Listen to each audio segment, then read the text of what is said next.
Buenas tardes, Alina. ¿Cómo está el frío por Nueva York?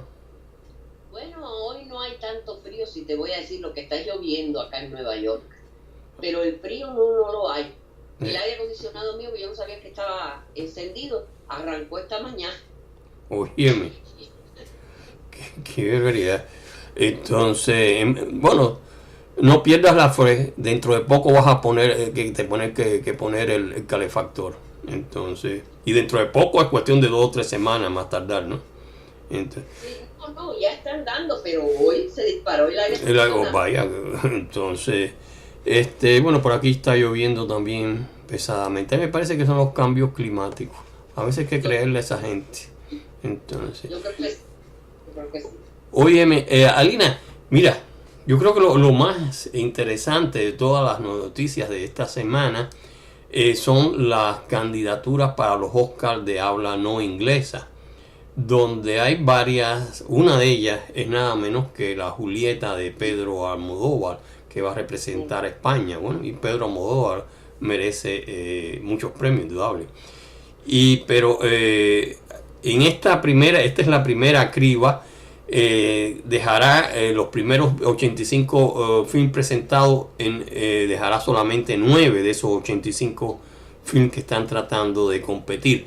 Yo espero que por lo menos entre esos 9 quedará la Julieta de Pedro Almodóvar, y después van los 5 finalistas, que son los que van a competir entre las películas al Oscar de habla no inglesa.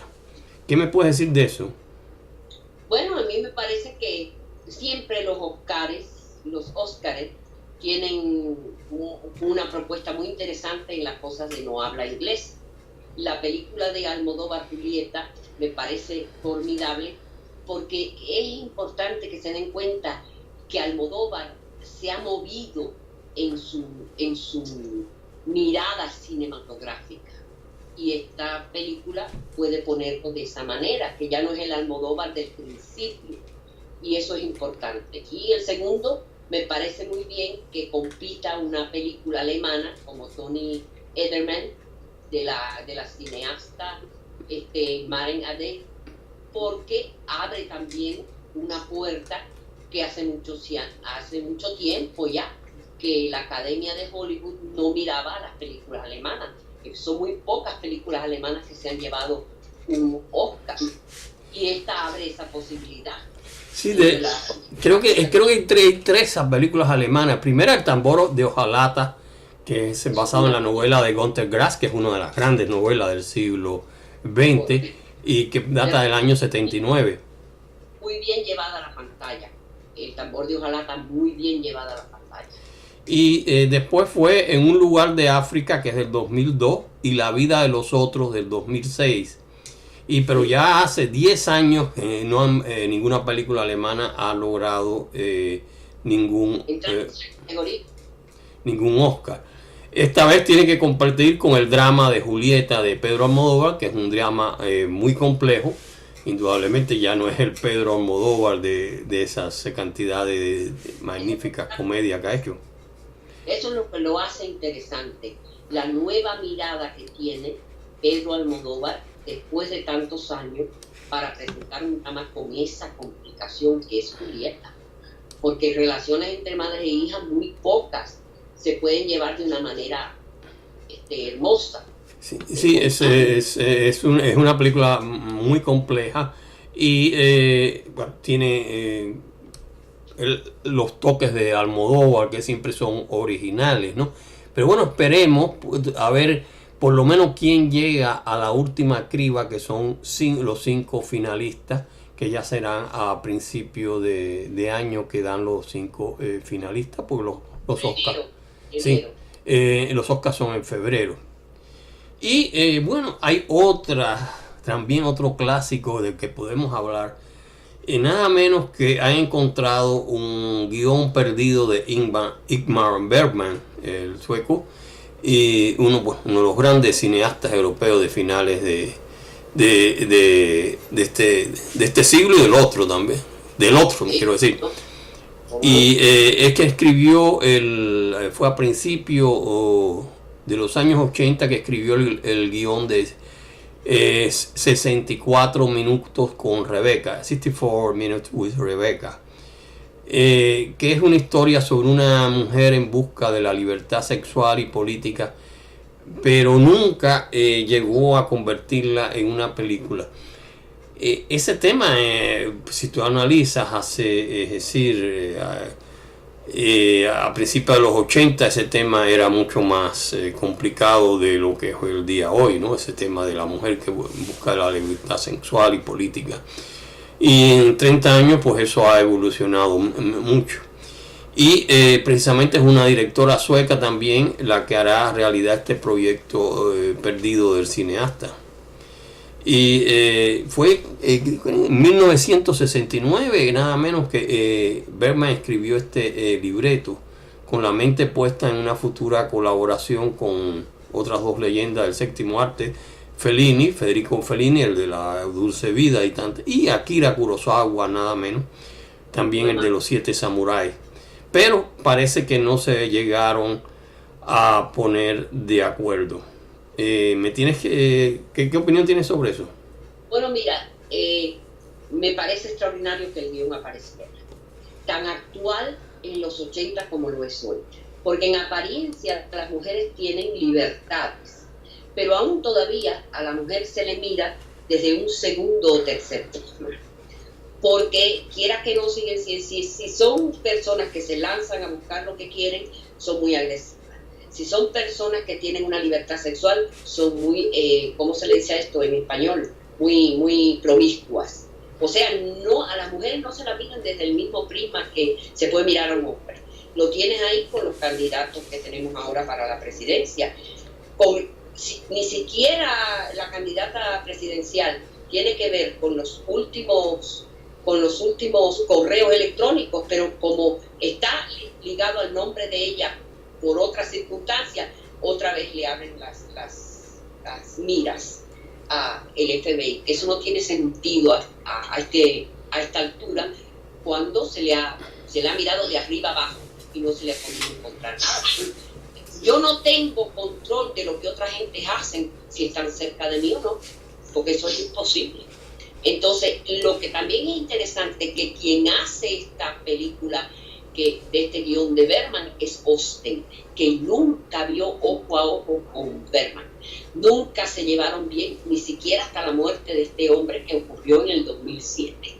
Eso va a ser muy interesante, porque si es una persona que nunca coincidió contigo y que de repente encuentre en un libreto, después de tantos años, un punto de referencia o que la mueva creativamente, eso puede ser una señal de una gran película. Es lo que yo pienso. Y además, Bergman nunca hizo cosas mediocres. No, indudablemente es una gran película. Y sobre el tema, ese tema que, por ejemplo, escrito en el año 69, cuando él trató de hacerlo, fue en los años 80 con Akira Kurosawa y Fellini, pero ya todavía en los 80 no había es decir, una serie de libertades hacia la mujer, que hoy, pues bueno, son un poco más tolerantes, aunque claro, como tú dices, no tienen el mismo, es decir, la misma libertad que, es decir, bajo el mismo prisma. Sí, eso es una falacia de que hemos evolucionado, eso es una puñetera falacia. Sí, indudablemente. Se ha avanzado algo, ¿no? Pero obviamente todavía hay una gran diferencia dentro de los sexos. Como de mi la putara, de lo que pudiera y debiera ser. Indudablemente. Pero bueno, en otro de las noticias que han salido sobre, es decir, en esta semana, estaba viendo algo muy interesante, y es un estudio que se ha realizado por, es decir, en la Universidad de Idaho, del estado Boise, Idaho, que es que la gente miente en alrededor del 25% de sus interacciones sociales, y que llega un momento en que, y eso es cierto porque uno conoce infinidad, el cerebro se habitúa a eso. Y los mentirosos, fíjate tú que hay mentirosos que viven siempre diciendo mentiras y ni tienen la menor idea de molestarse por eso. Y la confunden, yo creo, con la realidad. Así es. Pero eso también es parte de la revolución tecnológica en la que vivimos.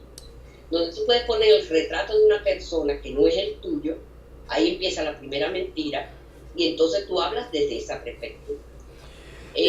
Yo llevo unos cuantos años de mi vida, muchos años de mi vida, caminando los 4 acuerdos. Y uno de ellos, el más difícil de todo, es ser impecable, que significa como piensas, hablas y actúas. Entonces, a mí ni las mentiras me gustan de colores ni en blanco y negro, porque la verdad que se me atragantan. Y como decía mi abuela, oye los truenos, la mentira al final te lleva a un laberinto del que cuando tú sales con un huevo en la cara. Y, aunque estés acostumbrado a ella, porque te dejan descubierto, es el verte desnudo frente al mundo por primera vez, hablando desde la tecnología, porque te descoloca. Bueno, uno de estos, los neurocientíficos han descubierto a través de, es decir, que para mentir usamos distintas zonas del cerebro que las que empleamos para contar la verdad. Muy interesante. Y un científico, Sharrod, de la University College of London, ha descubierto que cuando más mentimos, más se adapta el cerebro a ello y nos genera menos culpa. Por eso es que tú ves que hay mentirosos que mienten como nada. Entonces, bueno, no vamos a hablar de los políticos, que bueno, eso es parte de su profesión, ¿no? Entonces, pero bueno, es decir, esto lo probaron porque se sometían a resonancias magnéticas. Se observó que tras varios días el cerebro de una persona mentirosa se va desensibilizando. De la misma forma que si vemos muchas imágenes violentas o de personas sufriendo, un suficiente número de veces nos afectan cada vez menos. O sea, el cerebro se acostumbra. Pero bien... Acuérdate que vives en un momento de tecnología radical. Y nosotros pensábamos que la televisión era como un escape. Entonces te ponen una guerra a todo meter y tú la piensas como un videojuego. Pum, pum, pum, pum, y yo gané. Y no te das cuenta que detrás de ello hay miles de pérdidas de vida, miles de situaciones que generan el hambre, la necesidad, el horror. Igualito para lo demás. Igualito para lo demás. Sí, bueno, estamos bueno, dentro de lo que es es decir, nuestra era tecnológica y nuestra era de internet, que es relativamente nueva, es decir, la mentira es cotidiana. Como tú ponías el ejemplo de los profile, las fotos de profile, ¿no? de perfil, que son... ¿Cuánta gente se atreve a poner su propia cara, su propio nombre? Yo lo hago porque soy una figura pública para comenzar, soy un poeta. Yo no creo que yo tengo que esconderme o mentir o cambiar mi fisonomía o ponerme un Photoshop. Es lo que hay. Y porque eso reivindica el trabajo que yo hago y la palabra que yo pongo allá afuera. Pero ese es mi concepto. Otras personas no. Bueno, déjame decirte hasta qué punto llega eso. Para mí esto es lo que... Tengo muchos ejemplos de esto, ¿no? Una vez de pronto veo en Facebook recorriendo que estaba en el perfil de una mujer una foto de Marilyn Serrato, que había colaborado conmigo en El Silencio de los 12. Ella se había suicidado, bueno, es decir, la madre la habían violado y apareció muerta allí cuando fue a visitar a sus padres en Cuba. Después el padre de aquella, que era un doctor, pues bueno, también se enfermó y se murió. Entonces eso le fue muy duro y ella se suicida. Pero era una chica muy bonita. Y las fotos esas están, yo las cogieron de la cuenta mía, porque yo las tenía en la cuenta mía, donde la ponía, es decir, cuando publicaba sobre El Silencio de los 12. Y tú sabes que esa foto de ella, es decir, en un bikini, la ponen. A mí eso me molestó altamente. ¿Tú comprendes? Y hice la queja a Facebook y le dije, mira, esta está aquí, este es el nombre de ella, etc. Y le cerraron la cuenta a la mujer. Pero qué falta de respeto tan grande, qué falta de consideración. En primera, es una mentira, porque esa mujer probablemente sería feísima, ¿no? Pero además de eso, es una chica que había muerto, ¿no? Entonces... Ya no existe ese concepto de verticalidad. Te lo digo de serio, porque la gente no se quiere exponer, pero quiere estar como se dice, en el meollo de la situación. Todo el mundo quiere, en vez de sus 15 minutos de gloria, como decía Warlord, lo quieren tener 15 millones de años y siempre estar intactos y perfectos y siempre decir una historia que no es la real. Sí, o sea, ya hemos explicado una de las razones que el cerebro se acostumbra a mentir y cada vez se siente menos culpabilidad entre todos esos mentirosos habituales. Pero aparte de eso es porque tú te sientes insuficiente como persona, claro, para ser delante de los demás quien eres. O sea que la carestía es tal como persona que tienes que asumir la identidad de otro o la misma tuya propia, revestirla de cosas que no existen. Y ahí es donde las cosas no funcionan. Claro. Tienen miedo que otra gente lo siga. Bueno, pero ¿qué es eso? Un delirio de persecución y de cosas. Es como yo digo, cuando yo pongo las cosas en mi muro en Facebook, lo que yo pongo es porque me gusta, por reírme, porque me mueve el cerebro, pero no tiene que ver con nada y con nadie. El que se crea perseguido, por favor, que vaya a un psiquiatra. Oye, ya sería el colmo. Bueno, una de las cosas que interesante, bueno, en Facebook tiene una de las cosas donde uno se comunica a grandes distancias, lo hacemos a través de la internet como lo hacemos nosotros. Tú estás en Nueva York, yo estoy en Miami y conocen infinidad de gente en todo el mundo, pero una de las cosas que yo me he dado cuenta es la cantidad de sandeces y estupideces que tú oyes y la gente que escribe eso. Y te das cuenta que esa gente son la gente que pasan por el lado tuyo cuando vas caminando por una acera, pero no tienes interacción. Y en el Facebook te das cuenta de que eso existe, ¿entiendes? Y o sea, una de las cosas por lo que nuestras sociedades están tan mal es por eso. No sé exactamente si es por falta de estudios, pero yo creo que es más bien por esta civilización del espectáculo que dice Vargas Llosa, ¿no? Que es que la gente le gusta exhibirse al máximo y es decir, parte de nuestro mundo actual. Entonces, y donde, bueno, esa gente que no tienen con qué exhibirse, pues bueno. En Facebook, mañana me voy de vacaciones y no regreso en 2 semanas. Si hay personas que te conocen, la casa te la vacían. Porque las cosas personales, claro, yo no considero que yo las tengo que poner en Facebook. Yo pongo votaciones que me vienen, claro, a la cabeza, cosas que me interesan, pero mis asuntos personales. Claro. Bueno, es igual que la que pone, es decir, de que no con el novio y ha aparecido. Pero a mí qué me interesa si tú tienes un novio, tienes 20 o tienes 20 maridos. Entonces, pero parece que antes no ligaba a nadie. No, pero yo me reí mucho porque una vez pusieron, si usted se junta en Facebook y se separa, por favor déjenos saber por qué, pues no nos dejen ascuas. Esto me pareció bárbaro. Entonces, ese tipo de cosas, como a mí no me interesa realmente la vida personal de toda esa serie de gente, porque es decir, hay cosas mucho más serias de las que se deben de tratar, como por ejemplo las elecciones en Estados Unidos, o es decir, los abusos de animales, hay miles de cosas, la delincuencia, los robos, todo eso son cosas. Pero mira Ismael, yo no le doy cámara a nadie. Yo te doy cámara a ti porque tú eres un amigo de muchos años. He compartido una mesa y he comido contigo. Hay una relación física de habernos visto, de sabernos uno al otro. ¿Me entiendes? Pero yo a cualquiera no le voy a dar una cámara para que me mire a favor de que ella, de que si yo en mi vida te voy a ver si vives en Estocolmo, porque yo no pienso viajar allá. Si tú vienes a Nueva York, yo no sé si tú vas a tener la capacidad de verme, porque yo no siempre estoy aquí. Bueno, lo que más curioso me hace es, por ejemplo, a mí que me interesa si la gente va a comer por la tarde un bistec o la va a comer una papa frita.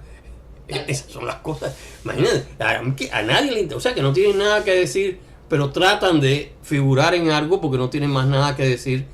Lo de los viajes, bueno, la gente que pone sus viajes, porque mira cómo estamos viajando, qué bien estamos. A mí que me interesa viajar y eso. Yo pongo fotos cuando veo un árbol, un esto, un otro. Mayormente no estoy ahí. Pero yo no. Si yo voy de viaje, la cámara que yo tengo que llevar es el par de ojos míos y disfrutarlo al máximo. Porque viendo fotografías en una camarita, eso no me va a decir que yo estaba ahí. Yo estoy allí si estoy moviéndome entre gente que me interesa, voy a un museo porque me interesa, pero sacar fotos para que sepan que yo estuve. A mí eso ni me vale me viene si no me pagan el viaje. Y la comida. Bueno, es el ambiente que tenemos, es la civilización del espectáculo, como lo declaró Vargas Llosa el otro día. Y bueno, antes que se nos acabe el tiempo, hay una es decir, una película que ganó la Espiga de Oro en el Festival de Valladolid, el de la Seminci, y este es Locas de Alegría, del italiano Paolo Virzi. Entonces, donde dos mujeres se conocen en una extravagante clínica psiquiátrica dentro del campo italiano, y una dice ser condesa y multimillonaria, además de presumir de amistades de los grandes líderes mundiales y actores de Hollywood, y la otra es una joven introvertida, adolorida, llena de tatuajes, que se esconde un gran secreto. Es muy interesante porque estamos hablando también de estas dos personas, que una es extravagante y lo que estábamos hablando antes. Entonces, es decir, bueno, entre ellas se traban una amistad, y gracias a eso consiguieron la Espiga de este film, la Locas de Alegría, que es en italiano, que no lo sé pronunciar, la Espiga de Oro de la Semana Internacional del Cine de Valladolid, que dicen Seminci, y los premios fueron anunciados este sábado. Es un film, el film de Virzi también logró el premio del público y un galardón también como mejor actriz para la actriz Valeria Bruni. Y las dos Valeria Bruni Tedeschi y Micaela Ramanzotti, las dos protagonistas de esta historia divertida y alocada. Y entonces es interesante, es decir, porque precisamente lo que estábamos hablando anteriormente basa de esta, es decir, una que era introvertida, que no quería hablar de nada, y la otra que era, es decir, de esas personas que quieren relucir a todo. Mira, Ismael, se resume en dos palabras: ni tú conoces a todo el mundo, ni todo el mundo te conoce a ti. Aparte de eso, el cine italiano de por sí es delicioso, ya sea en películas de drama, ya sea en películas de comedia. Ellos tienen una manera de presentar la vida tan fresca siempre. A mí me encanta el cine italiano. Cuando aquí en Nueva York dan las facetas de cine italiano, yo no me pierdo uno. No, claro, es decir, todavía no es aquel cine de Fellini y ese cine neorrealista, pero todavía siguen grandes producciones en nuestro cine, que ha decaído en muchas cosas. Te hablo del cine en general, ¿no? Entonces, esta es una película que no he visto, pero que espero poderla ver muy pronto. Una cosa que tiene el cine italiano es que no te utiliza efectos especiales. Te permite ver una trama, te permite ver la vida desenvolviéndose de cada personaje, sin lo que llaman en Estados Unidos fanfare. ¿Me entiendes? Sí, claro. Es decir, bueno, no recurren a los efectos especiales porque el guión, el tema, ya entra en todo eso, que no todos logran eso. Y cuando se nos está terminando un poco el tiempo, quisiera algo que, es decir, hablar de la nueva película de Ken Loach, que regresó a Cannes con Yo, Daniel Blake, y que ganó la Palma de Oro y el premio del público ganó la Palma de Oro en Cannes y ahora ganó el premio del público en este festival de San Sebastián. Ken Loach es un director de cine y televisión y se le conoce por su realismo social y temáticas sociales. Y ya tiene nada menos que 80 años. Correcto. Una lista de premios grande, 2 Palmas de Oro en Cannes, 3 premios de jurado, 3 premios de jurado de Cannes, un BAFTA, un César a la mejor película extranjera, en fin, un premio del público en San Sebastián ahora, en fin. Yo, Daniel Blake, es otro retrato de la sociedad actual, donde los tornillos se aprietan a los trabajadores con la vuelta de tuerca que los gobiernos dan siguiendo a su política de austeridad. Y Loach, es decir, es una película, hace una película ahora con yo, Daniel Blake, sobre la empatía envolviendo a los personajes en una sorprendente dosis de realidad. Es un cine neorrealista en la mejor tradición del cine neorrealista, de lo que los italianos, bueno, era uno de los más manifiestos. Pero bueno, Ken Loach es británico. Mira, el tema de la cosa social siempre es interesante hasta un punto. ¿Por qué? Porque desde los bolcheviques para acá, todo lo que se ha hecho de revolución es por sentarte tú en la silla del que era más grande para tú apretarle los tornillos al que venga debajo. Eso es así. Y no es una generación de capitales. Tú lo ves desde el principio en la Rusia de la Revolución Roja, en la Rusia de Mao Zedong, en toda esa mano de estupideces que la gente ha hecho para sentarse ellos en un lugar y manejar a medio mundo, comerse ellos el buen bistec y que el resto pase el hambre. Pero eso es así en todo gobierno. Claro, este tema que hace Ken Loach... Neorrealista, lo dudo. Eso es un nombre que le ponen para decir algo. Pero eso es una cosa ocurrente desde que empezaron las puñeteras revoluciones para cambiar el mundo y hacerlo nuevo. Bueno. Porque pon tú a pensar que yo destruya violines en China porque vienen de Occidente. A ver, mi rey. Para ahora estar haciendo ópera que ya no se parece a la real ópera china, porque yo he visto los documentales que se conservaron de eso, nada más que son saltos revolucionarios con la mano arriba, punto y pelota. Claro. Bueno, sabemos que lo que es el socialismo, ¿no? Es decir, que generalmente al final lo que conlleva es una gran hambre, bueno, desde China a... Ahí tienes a España. Óyeme, la única persona que se ha involucrado en que España salga adelante se llama Mariano Rajoy, le guste a quien le guste y a quien no le guste igual. Y todos los socialistas empeñados en ellos ser los niños lindos sentados en las sillas. El último que dio la banqueta como rubio fue el Sánchez y el otro, casi llorando porque tuvo que dimitir, porque él mismo se cortó lo que ya sabemos que se tiene entre las patas. Sí. Pero bueno, el film de Ken Loach es un film que es interesante porque es un individuo atrapado no en las ramas del poder, sino en la parte de abajo de toda esa trama social. Pero bueno, quería antes de eso, es decir, hablar una noticia que yo creo que es muy buena para todos, y es que nada menos que uno de los lugares más emblemáticos de Nueva York, que es donde tú vives, es la majestuosa Rose Main Reading Room de la Biblioteca Pública de New York. Entonces, que mide 23 metros por 90 metros, 23 metros de ancho.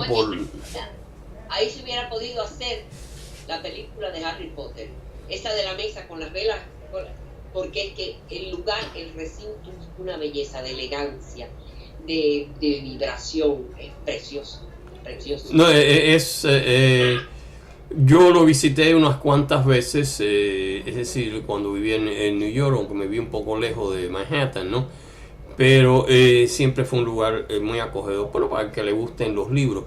Y bueno, esta gente de la Biblioteca Pública de New York hicieron un video de cómo iban poniendo los 52 libros que viven ahí en esas estanterías. Claro, el video está hecho en 2 minutos poner los 52 libros, 52.000 libros, debe haber estado un montón de semanas. Y claro, por cierto, la renovación costó unos 12 millones de dólares. Pero bueno, el video es muy interesante, está por ahí en la web, cómo van poniéndose, como si fuera automáticamente, los miles de libros, esos 52 libros en las estanterías.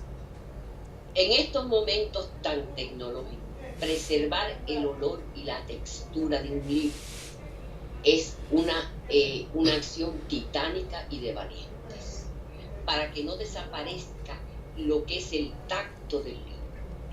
Cuando tus dedos tocan un libro y entra en el cerebro ese olor, esa textura de una hoja, su sonido, eso es algo extraordinario, que ningún Kindle ni ninguna cosa te podrá devolver. No, claro, el Kindle, bueno, tiene ciertas ventajas por lo económico que es, por todo lo que podemos llegar, pero bueno, el libro pues es el libro, y y ha sido así a través de siglos y siglos y siglos, ¿no? Entonces, y bueno, la próxima vez que vaya por Nueva York voy a tratar de pasar por esta... que nos vamos los dos para allá y nos vamos a comer. Entonces... vamos de Cicerones con Nueva York. Entonces, bueno, trataré de ir cuando se haya ido el invierno que está entrando, porque tú sabes que yo soy alérgico al frío. Y bueno, Alina, con esto completamos el programa 6 de cine y libros. Y te invitamos la próxima semana a volver a hacer otro programa de esto. Y la verdad que voy a haber podido terminar hablando de esta biblioteca y de Rose Main Reading Room ha sido maravilloso. Bueno, sí. Así que nos vemos próximamente y venga. Buenas tardes. Bye bye. Buenas tardes a ti y a tu audiencia. Hasta luego. Bye bye.